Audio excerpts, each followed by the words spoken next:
In this video, I will give you a brief overview of this course. This course has 4 sections.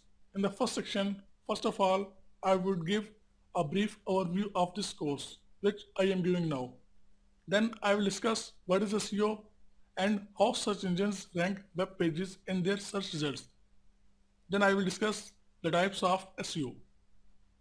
In the second section, which is about on-page SEO, I will tell you how you can do keyword research in a very effective way and how you should choose your domain name and categories.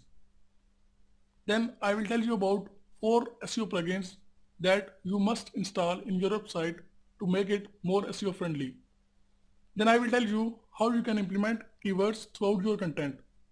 Then I will tell you how you can check responsiveness of your website and how you can reduce loading time of your website. I will also tell you about a free service that you can use to reduce loading time of your website. Then I will tell you how you should internally link all your web pages. Then in the third section, which is about off-page SEO, I will give an introduction of off-page SEO and will tell you about different traffic sources which you can use to get initial traffic to your website. Then in the fourth section, I will conclude this course. So this was a brief overview of this course.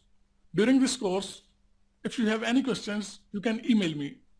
I will respond to them as soon as possible. So now let's start our course.